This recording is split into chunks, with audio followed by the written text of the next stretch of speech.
وأحسن منك لم تر قط عيني وأحسن منك لم تر قط عيني نحمدہ ونصلی ونسلم علی رسولہ الکریم۔ آج ہم نے یہ سمجھنا ہے کہ قربانی کس پر واجب ہے۔ بہت سارے لوگوں نے یہ سمجھ رکھا ہے کہ جس پر زکوٰۃ واجب ہوتی ہے اسی پر قربانی واجب ہوتی ہے، جس پر زکوٰۃ واجب نہیں اس پر قربانی واجب نہیں۔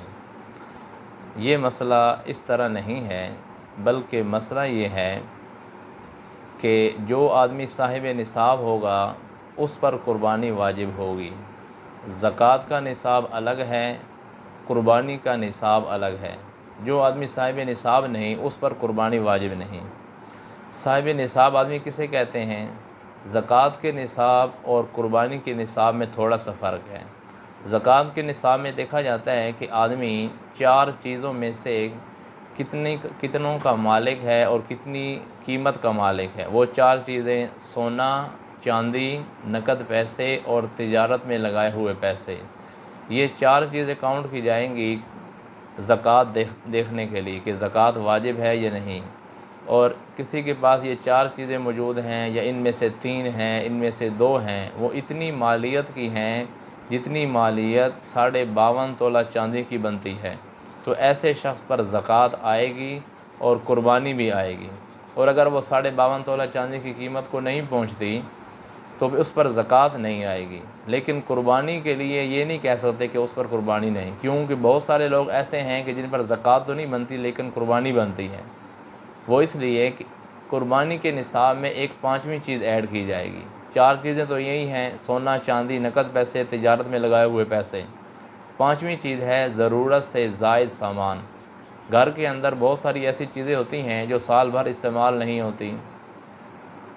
شریعت نے انسان کی ضرورت کے لیے گرمی اور سردی کے موسم کے 3 جوڑے بتائے ہیں۔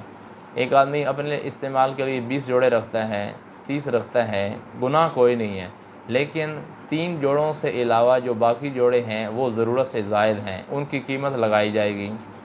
اسی طرح عورتوں کے پاس بہت سارے گھر کے اندر جہیز کے برتن ہوتے ہیں، جہیز کے بستر ہوتے ہیں جو سال بھر استعمال نہیں ہوتے اور ان کی اچھی خاصی قیمت ہوتی ہے۔ یہ 5ویں چیز بھی ایڈ کی جائے گی اور ان 5 چیزوں کوئی آدمی ان 5 چیزوں کا مالک ہے، ان میں سے 4 کا، 3 کا، 2 کا، اور اتنی مالیت رکھتا ہے کہ وہ 52.5 تولہ چاندی کی قیمت کو پہنچتی ہے، تو ایسا ہر شخص چاہے وہ مرد ہے یا عورت ہے، اس کی شادی ہو چکی ہے یا نہیں ہو چکی، اس پر قربانی واجب ہو جائے گی۔ تو خلاصہ یہ نکلا کہ جو آدمی صاحب نصاب ہے اس پر قربانی واجب ہوگی، اور صاحب نصاب قربانی کے اندر وہ ہوتا ہے کہ جو 5 چیزیں سونا، چاندی، نقد پیسے، تجارت میں لگائے ہوئے پیسے اور ضرورت سے زائد سامان، ان 5 چیزوں کا مالک ہے، یا ان میں سے 4 کا، ان میں سے 3 کا، ان میں سے 2 کا، کتنی مالیت؟ 52.5 تولہ چاندی کی قیمت کے برابر مالیت، تو ایسا شخص اس ضروری ہے کہ وہ قربانی ادا کرے، اس پر قربانی واجب ہو جاتی ہے۔ امید ہے یہ آپ کو مسئلہ سمجھ آ گیا ہوگا۔ السلام علیکم ورحمۃ اللہ وبرکاتہ۔